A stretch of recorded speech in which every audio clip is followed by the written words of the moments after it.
irmãs, queridos irmãos, queridos telespectadores da TV Alvorada Espírita. Constantemente você vê na televisão séries e minisséries falando de guerras. E eles revivem todos esses certames militares dos nazistas, dos italianos, dos americanos, dos russos, e passam e repassam e repassam e repassam.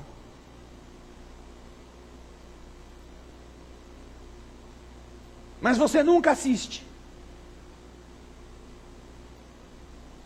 a vida de Gandhi, os ensinamentos que foram deixados por Sócrates. Nunca vão falar para você de quem foi Albert Schweitzer.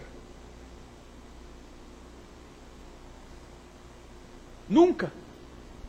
Porque de repente você pode querer ser um deles. E basta de gente que esquece de si mesmo para ir salvar os famintos, os miseráveis na África. Basta. Não precisamos desse tipo de idealismo na Terra. Precisamos de vícios. Precisamos de bebida.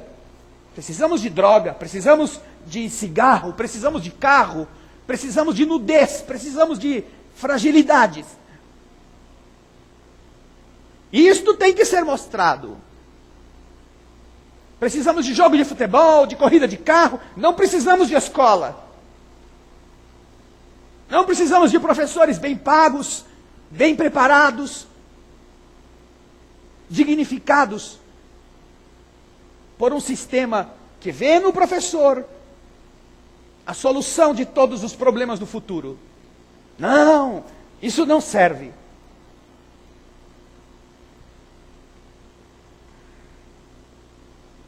Estamos lutando como uma sociedade para diminuir a violência, inclusive a do trânsito,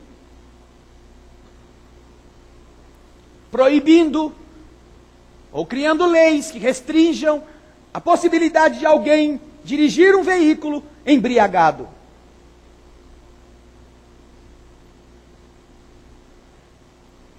Não existe nada mais correto do que isto, a não ser proibir a bebida, que seria o ideal, para ajudar as pessoas a vencerem essas lutas, mesmo que isto não diminuísse e às vezes até estimulasse o comércio clandestino. Mas seria uma medida de coragem e de verdade de qualquer governo da Terra afrontar aquilo que leva famílias à miséria, que leva a dor dentro de casa. E se você tem algum parente, ou teve algum parente, ou conhece alguém que tem parente, que se perdeu na bebida, você sabe como isso é doloroso. E então, alguns líderes imaginaram de fazer uma lei que proíba que quem se alcoolize, dirija. E isto, desde que foi implementado, no nosso estado especialmente, diminuiu muito o número de acidentes e as vítimas decorrentes deste processo de perda do controle, porque nessas condições o veículo se torna uma arma. Mas olha a discussão que estamos tendo agora, olha só. Quando tudo está lutando para diminuir os efeitos maléficos destes vícios, a grande discussão é se vai poder vender bebida alcoólica na Copa. Autorizando, fazendo pressões para que os nossos representantes autorizem que se possa vender álcool abundantemente num certame desta magnitude. Não é incongruente? Não é algo perigoso? Não é algo mesquinho? sobretudo em circunstâncias especiais como esta, em que as emoções vão estar à flor da pele, nas disputas, em que os seres primitivos e atrasados como nós gostamos de tomar partido. Não seria um caso de saúde pública, de lucidez de governantes, opor-se a esta liberação? Mas isto vai tirar um filão muito poderoso de quem depende do viciado. Tem bilhões e bilhões de dólares atrás. Pouco importa que matem-se uns aos outros embriagados. O que importa é que o dinheiro vai entrar. Este é o conceito de uma terra atrasada como a nossa, que o nosso querido Jacó nos está ensinando no livro Voltei. E estamos falando sobre isso para que você que está aqui hoje, você que nos assiste, pare de ser um boneco na frente das coisas. Que você abra a sua mente e perceba que quanto pior você for, melhor será para quem quer te usar. Só que isto vai fazer mal para você. Quanto mais você andar na moda, mais você vai consumir aquilo que não precisa. Quanto mais você desejar fazer parte de um sistema que não importa em nada com o seu bem-estar, importa em criar em você ansiedades. Mas quanto mais você fizer o jogo disto, quem vai sair sofrendo é você. Porque criam ansiedades para que você gaste o que não tem. E você compra com um dinheiro de plástico para você imaginar que você é poderoso e vai pagar só daqui a 45 dias. E nesses 45 dias você vai gastar o dinheiro e não vai ter dinheiro para pagar no dia. E aí você fica ansioso porque não tem o dinheiro, fica nervoso, começa a passar mal de saúde. E aí você tem que ir na farmácia e ninguém te dá o remédio. Você tem que comprar o remédio. E então esse mesmo conjunto de medidas. E eu não estou aqui falando de governo, não. Estou falando do ser humano, porque somos nós, como seres humanos, que estamos fazendo este mundo. E se você fica doente pela ansiedade, pelo nervoso e precisa de um hospital, você, se não tiver convênio médico, está danado. E se entrar na fila, pode ser que não seja atendido. E se tiver convênio médico, também está quase danado. Porque também não é muito diferente.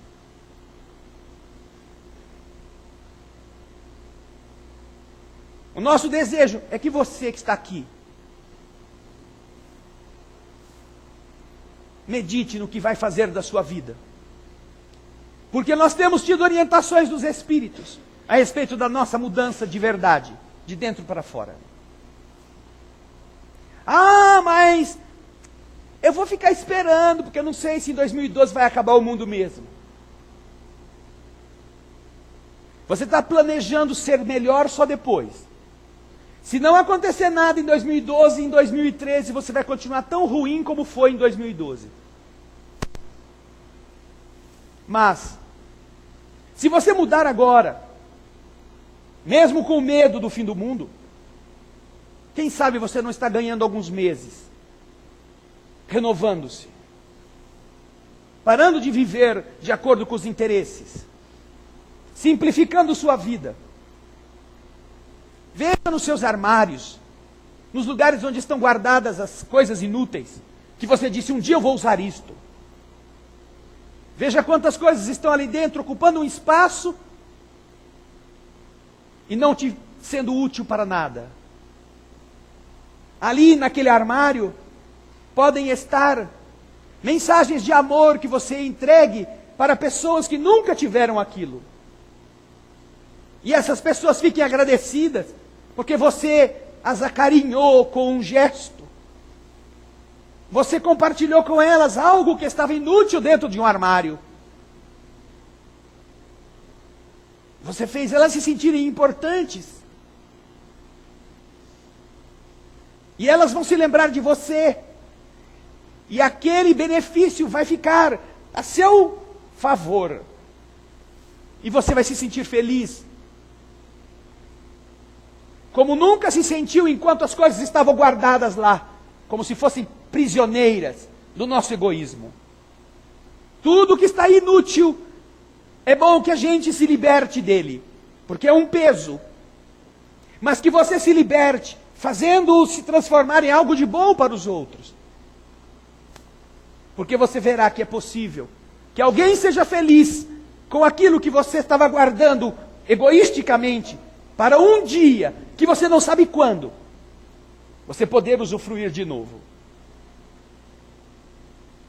Essa é uma felicidade que só você vai desfrutar.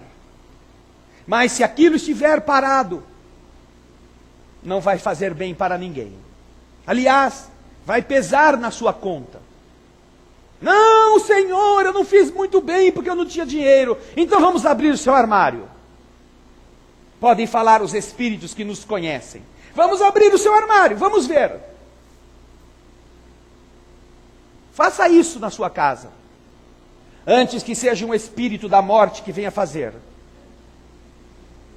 Sabe aquele que anda com uma foice assim, preto? Vamos ver agora quanto você tem investido nesse armário.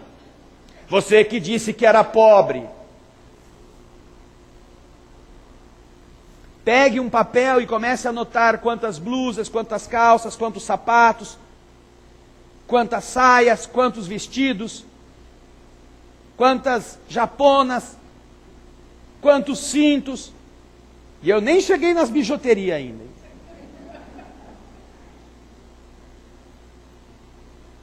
Aí você faz a conta. Coloque um preço simbólico em cada uma. R$15 em uma blusa, é bem mais barato do que você vai gastar para comprar. R$20 numa calça. R$15 numa saia. 25 num vestido. Aí você começa a fazer a conta. Nós conhecemos uma pessoa que nos contou em uma ocasião, em um dia de estudo, que ela tinha mania de brinco. E um dia ela foi contar, ela tinha 3.000 pares de brincos. 3.000. Só que o negócio é tão pequenininho que não faz volume, né? Então você, mais um, isso é tão bonito. Mas esse também, esse daqui é de capim dourado. Mas esse daqui é de miçanga. E aí vai. 3.000 brincos. 3.000. Se você computar que cada par você paga R$1, só naquela caixinha havia R$3.000. Mas se você computar que você pode pagar em média R$5 por um brinco, é muito caro R$5 por um brinco? Eu não uso. Eu não faço ideia do preço. Mas a má média, R$5, tá bom? É um bom preço? Então, para 3.000 brincos, você tem naquela caixinha R$15.000. Como você é pobre? Como? Como você não tem dinheiro para fazer o bem para os outros? Colocou numa caixinha de sapato, berloques e coisas inúteis. Porque só dá para usar um par de cada vez. Algumas fazem 2 furos, tem gente que tem 5 furos na orelha. Mas tem gente que sonha ser elefante, né? Então tem aquelas orelhonas assim, quem sabe, que você pusesse 100 brincos em cada orelha. Ainda estariam lá 2.900 brincos. Para mim, quem faz isso é milionário. Desses sovina, que tem dinheiro e fica reclamando que é pobre, sabe? Se você gastou R$15.000 ao longo do tempo, é claro, não foi tudo num dia. Uma semana, mais ou menos. Para pôr numa caixinha, se você só pode usar um par de cada vez, vamos pôr aí 2. Você é uma pessoa extremamente bem aquinhoada. E se você fizer essas contas com as roupas, com os sapatos, com os cintos, você verá que raros aqui podem se dizer pobres. E se você contabilizar tudo que você não usa, que está guardado, você verá quanto ainda você tem investido e que pode fazer o bem para outras pessoas. Mas como nós vivemos numa sociedade ególatra, então você acha que se você abrir mão daquilo, nossa, é o fim do mundo. Mas olha que interessante, ninguém fala para você guardar o marido velho, né? Nem fala para pegar a esposa pelanqueta e ficar com ela. Ah, aí não, aí você tem que trocar, aí é bom que você dê um chega para lá nesses traços que não servem mais. Ninguém fala para você cuidar do seu filho com esmero, para você fazer tudo o que pode. Não, larga ele na mão de qualquer um, vai ganhar a sua vida. Vai ficar bonita, magrinha. Maternidade para quê? Expulsa do ventre. Mata.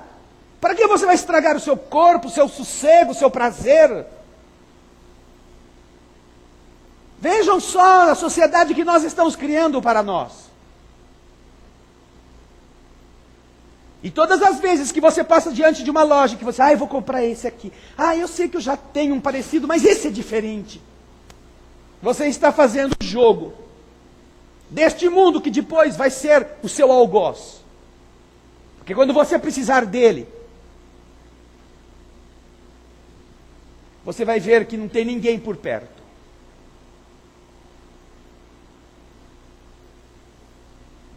Mudá-lo significa empenho, significa coragem, significa vontade. Mas não violência, rebeldia, revolução. Não. Significa você fazer diferente. Aonde você vive, com as pessoas que estão ao seu lado, no estilo de vida que você tem, educar o seu filho de outro modo, para que ele não fique contaminado por este tipo de conceito, por esse tipo de leviandade que nós estamos vivendo. Conversar e educar a criança, para que a criança descubra valores novos que ela não vai aprender na televisão. Uma das poucas esperanças que nós tínhamos, e é por isso que foi mal baratada, é por isso que está entregue às baratas, era a referência de valores que a escola dava para os alunos. Que os professores procuravam ministrar aos seus projetos. E às vezes a criança ia aprender na escola coisas que os pais não tinham tempo de ensinar. Mas como isso é perigoso, crianças com ideais, crianças com uma visão nobre, não, vamos deturpá-las desde cedo. Joguinhos, e mais isso aqui, mais aquilo lá, videogames, e outros games, e outros games, e outros games, e todos os maluquinhos têm que ficar alienados desde cedo.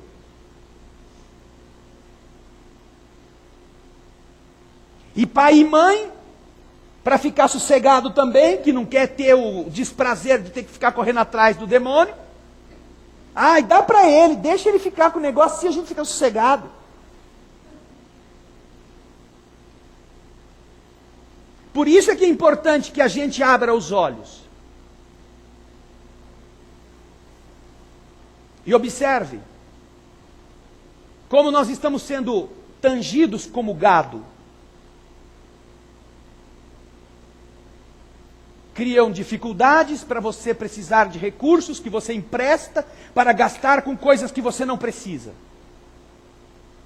Criam ansiedades para você achar que só vai ser feliz estando daquele jeito.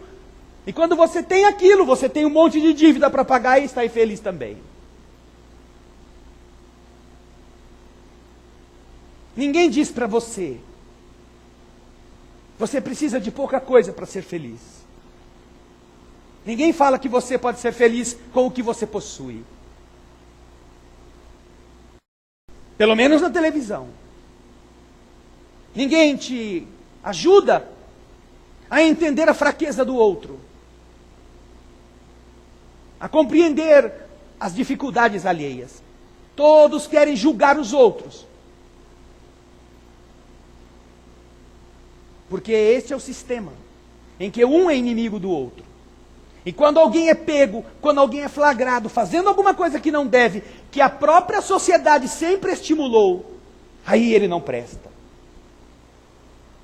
Aí ele é ridicularizado. Aí todo mundo se afasta dessa pessoa. E depois vai todo mundo para a igreja. Ai, Senhor, obrigado por o Senhor ter me salvo daquela má companhia. E o que você fez com ela? Ah, joguei lá no buracão para ela ficar longe de mim. Puxa, foi isso que eu te ensinei? Jesus disse: eu vim ao mundo para os que estão doentes. E quando você descobriu alguém doente, que falhou, que errou, o que você fez? Pisou na garganta dele. Não foi ajudá-lo.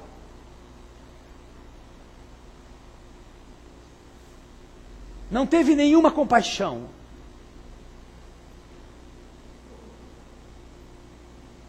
Como se nós, de verdade, não tivéssemos que também enfrentar nossas deficiências. Por isso, queridas irmãs, queridos irmãos, nós temos na figura do nosso querido Jacó um ensinamento que nos faz iluminarmos-nos antes que a gente tenha que ir para o outro lado. Porque isso vai todo mundo fazer. Você vai abdicar do seu guarda-roupa, mais cedo ou mais tarde. Todos os seus papéis que estão nos cofres, todos os títulos que você juntou no banco, tudo isso vai ficar aqui sem que você seja dono de nada.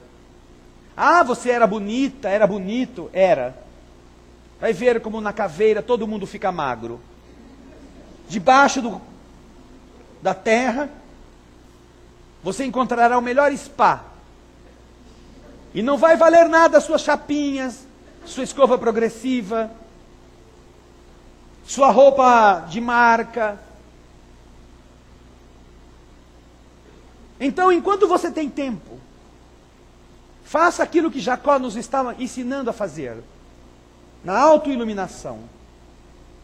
Vimos que ele só começou a sentir a luz que pulsava dele mesmo quando ele enfrentou os obstáculos que surgiram na sua frente, na condição daqueles clérigos que o odiavam e que vinham atacá-lo.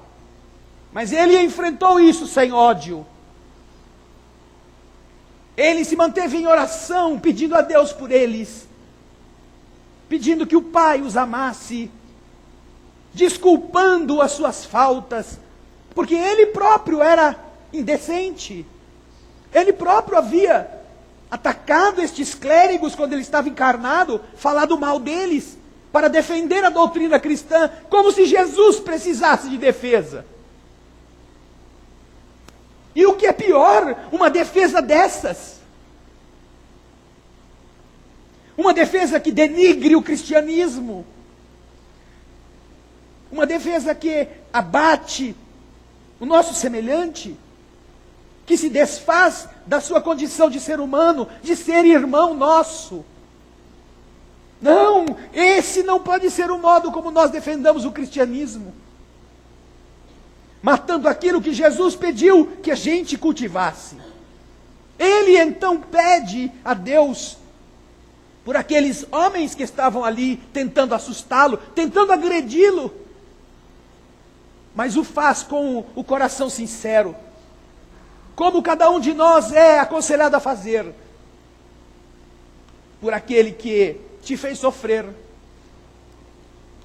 Orar pelo patrão que te demitiu, que Deus o abençoe, que ele possa prosperar, que ele possa dar mais emprego para mais pessoas. Porque, apesar dele ter me posto na rua, ele ainda está ajudando muitas famílias, que talvez precisem mais do que eu. Não ter medo da agressão de quem fala mal de você. e orar por essas pessoas, não pedindo a Deus que as faça ficar mudas, que faça com que a língua caia, que nasça um câncer na garganta, porque agora eu já sou bom, mas Deus é Pai, Deus vai se vingar. Então Deus tem que ser mau para que eu me sinta vingado. Não, não pode ser assim. Se nós fazemos isto, continuamos negros, pretos, treva pura. Não teremos luz nunca. Que nós oremos por essas pessoas, como Jesus orou por nós. Nesta semana vamos comemorar, entre aspas, cada um à sua maneira, o sacrifício que o Senhor fez para nos educar. E quando ele não tinha o que dizer, diante de tanta atrocidade, de que ele foi vítima, quando não havia o que dizer a Deus, para justificar a atitude atroz dos que o coroaram com espinhos, dos que o flagelaram com chicotes, dos que o prenderam com pregos, quando ele não podia dizer que todas essas pessoas eram boas, porque as suas atitudes demonstravam quem elas eram, ainda assim, o Senhor encontrou algo de bom para falar ao Pai, para pedir por nós. Quando diz: Senhor, Pai, perdoa-os, porque eles não sabem o que fazem. Quanto de generosidade precisa ter alguém que está morrendo, triturado vivo, para pedir a Deus que não se vingue da morte de um justo, de um inocente? Quanto de luz precisa ter um ser que seja capaz de advogar a insanidade dos que o matam, daqueles que parecem ser os mais luminosos da raça, os mais sábios, ali, apupando o mestre, cuspindo nele, estavam pessoas que haviam sido curados por ele, semanas, meses, anos antes.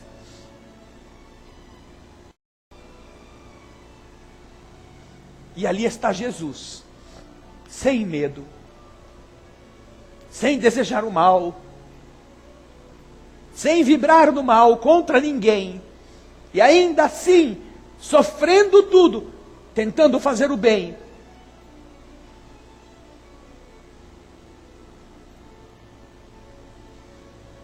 Ah, que coisa linda, quando nós entendermos a beleza de uma alma que pede a Deus pela felicidade do marido que fugiu com outra, da esposa que o traiu e foi embora,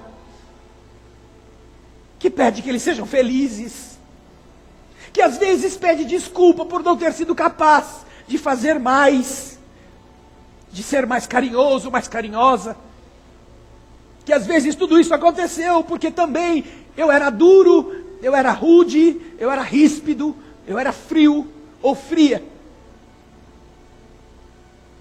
Mas que a gente aprenda a ter luz.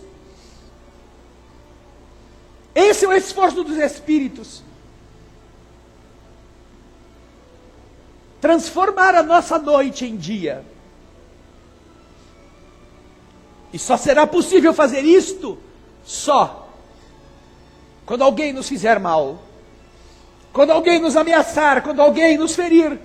Porque se todos são nossos amigos, se todos gostam de nós, se ninguém nos ataca, ai que maravilha! Não precisamos ter esforço nenhum em enfrentar os bichos que estão guardados em nós mesmos, que só vão sair das suas tocas quando alguém nos ameace, quando alguém nos fira, quando alguém nos prejudique. Aí sim. Se você é bonzinho de dia e é malzinho de noite, como nós dissemos aqui agora há pouco, ninguém tem dúvida de que no perfil geral essa pessoa é má. A parte boa dela era fingimento. E a parte essencial é o mal. Porque é óbvio.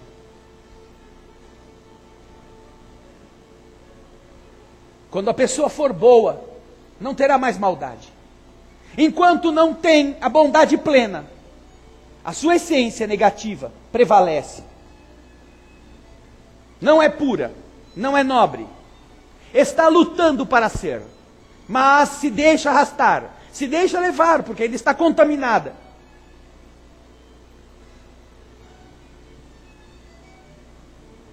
E às vezes, a pessoa desfruta da própria maldade. Não vê a hora de escurecer para fazer o que não deve. O gosto, o prazer, aquilo que é interessante, que é provocante, demonstra a nossa natureza.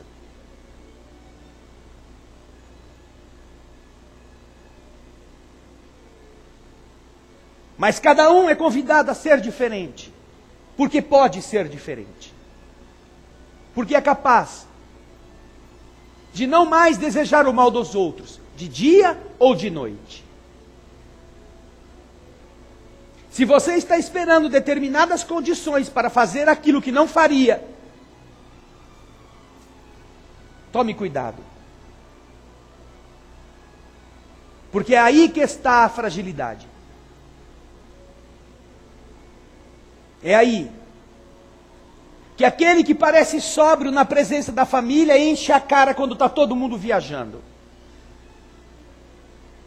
E como vai levar tempo para voltar, ele pode tomar bastante e ficar bêbado a noite inteira, que ninguém vai saber.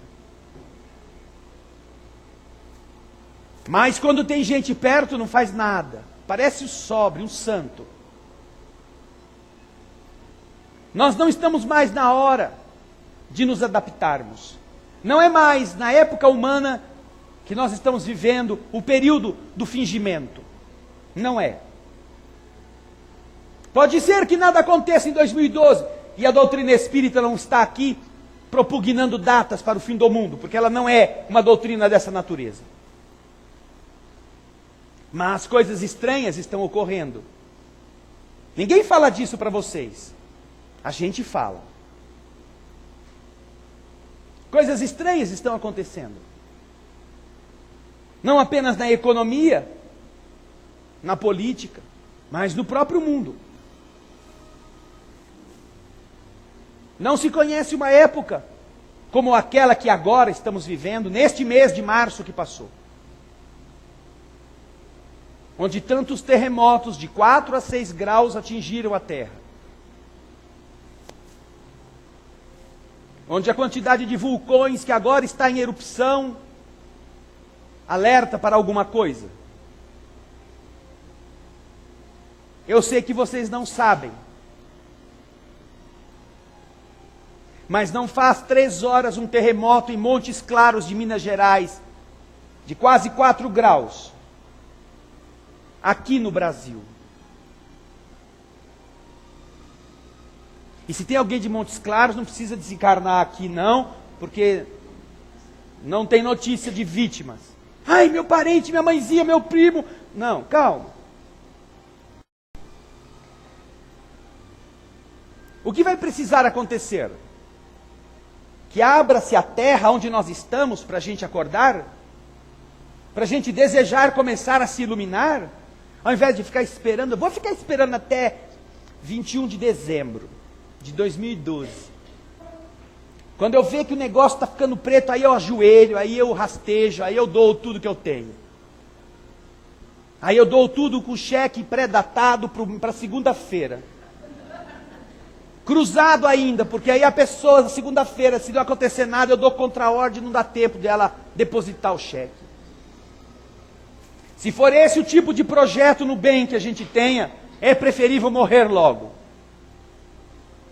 Ao invés de esperar o fim do ano, 2012, é preferível que Deus nos leve. Porque nós estamos sendo um peso inútil no mundo. Os frutos que cada um produzir vão demonstrar qual é a sua natureza. E isto significa que cada um deve produzir o máximo que pode, da melhor maneira,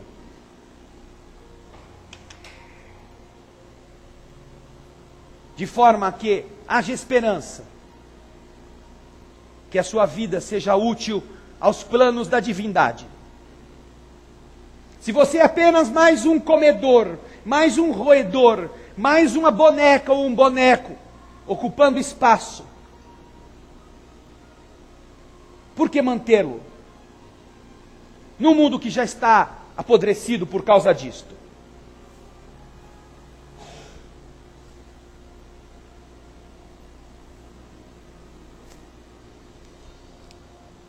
O nosso sistema de informações da produção da TV Alvorada Espírita no Estúdio F, do nosso complexo de estúdios, acaba de nos informar que há 25 minutos um novo terremoto de 6,3 em Oaxaca, no México, aconteceu. No mesmo lugar onde um outro terremoto de 7,4 há poucas semanas ou há poucos dias também, justamente na data em que as pessoas que estão estudando isso anunciaram que aconteceria, porque descobriram uma repetição, ou seja, de que a cada 188 dias, 187 dias, acontece um grande terremoto. E justamente no dia em que estava previsto para este acontecimento, aconteceu o terremoto em Oaxaca, no México, de 7,4. Não sabemos quanto isto possui de científico, mas é uma verdade. A cada 187 dias, 188 dias, acontece um terremoto grande, como foi o de Christchurch, o da Nova Zelândia, o do Japão, e assim vários outros ao longo de um ano. E o interessante é você imaginar, por que será que isso acontece de 188 dias, 187 dias? Se você fizer as contas, dividir 365 por 2, você vai ter aproximadamente 180 e alguns dias, não é? Ou seja, se a Terra dá volta no Sol em 365 dias, a cada 180 dias, ela está numa posição que é aqui e aqui oposta, na mesma linha. É uma linha só. Ora está de um lado, ora está de outro, do Sol. Porque leva 180 dias para a Terra percorrer esse perímetro. E se a cada vez que ela passa nesta linha, já desde 2010, desde 2009, estão identificando que nesta época acontece um grande terremoto, supõe-se, como eles estão fazendo, que exista alguma coisa nesta linha, que quando a Terra se alinhe com o Sol e esta coisa, algo trema, algo interfira nas forças telúricas.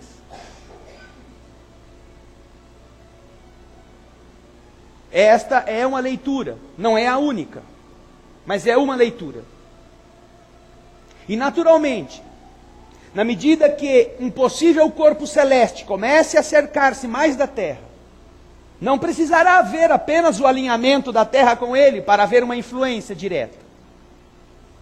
A própria presença magnética, o próprio campo destes corpos massivos, altera o funcionamento dos planetas, não só da Terra, de vários outros.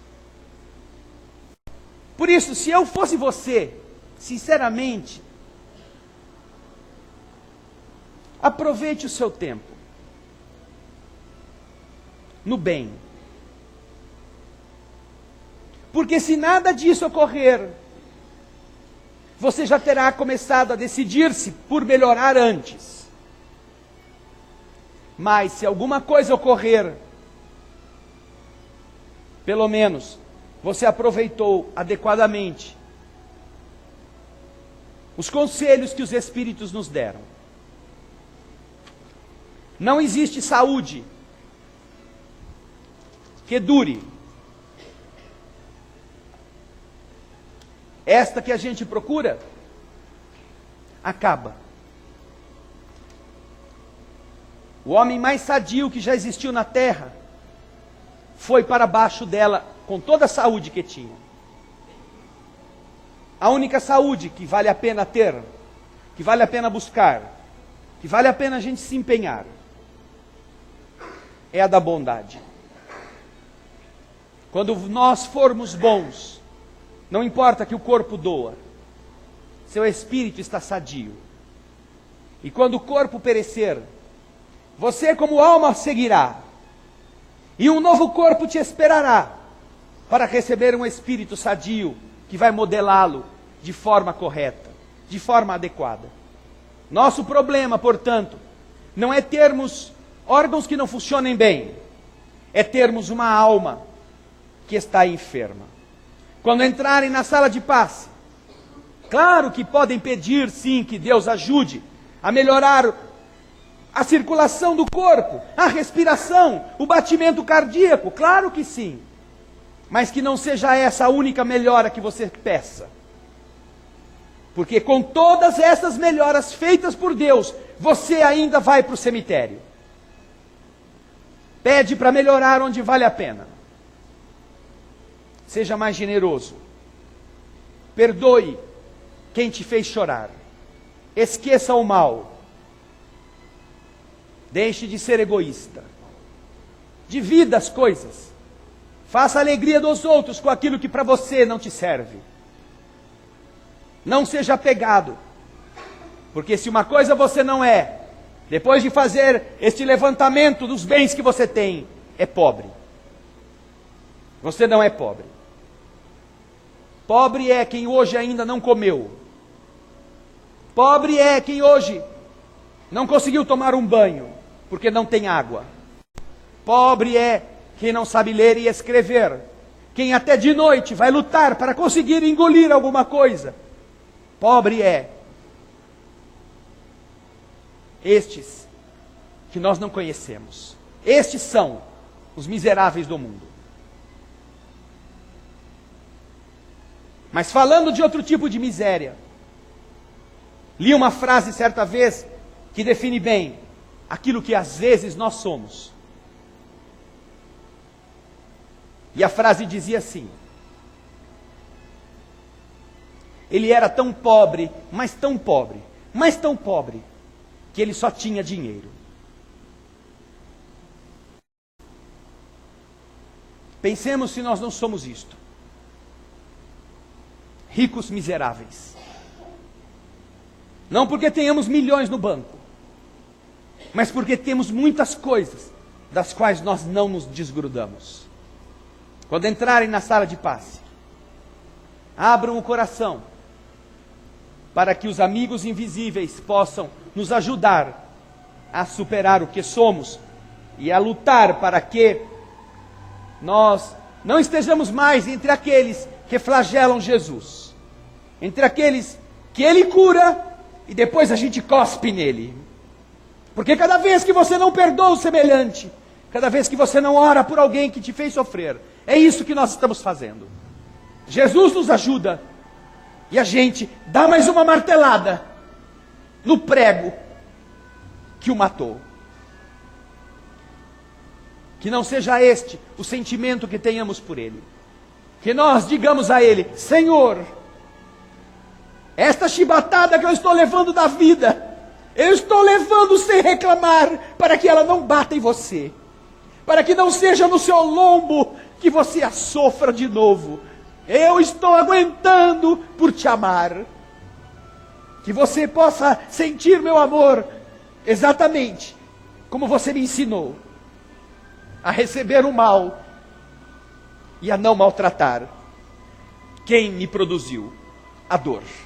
Peça isto e tudo mais Deus será capaz de fazer por nós. Muita paz.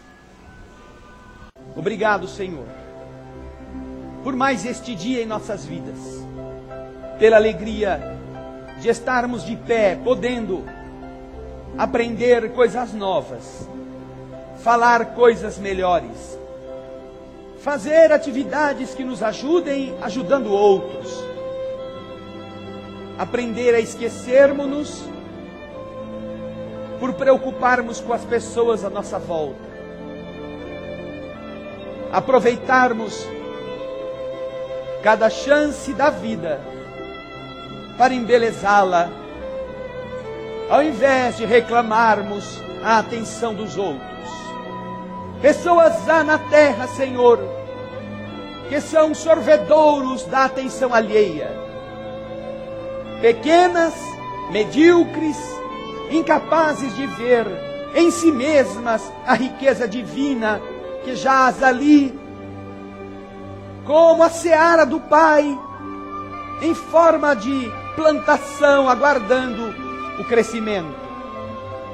Estas criaturas, às vezes, Senhor, são as que encarceram as dádivas de Deus num coração endurecido, ególatra, como um cofre sem a combinação adequada para ser aberto.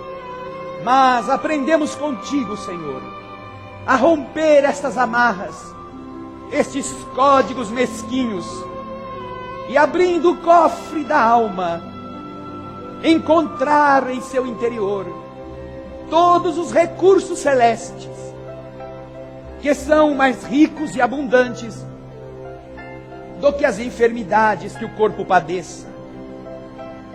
Entendendo assim que o grande problema não é ter uma limitação física, nem uma enfermidade qualquer.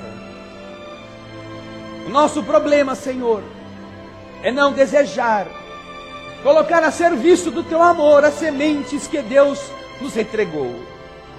Porquanto todos os que sofrem, mesmo sofrendo, podem fazer o bem a outros, podem falar boas coisas, podem estender a mão, podem ensinar a criança, podem conversar com o adulto, são capazes de consolar com o próprio silêncio e o próprio exemplo de renúncia.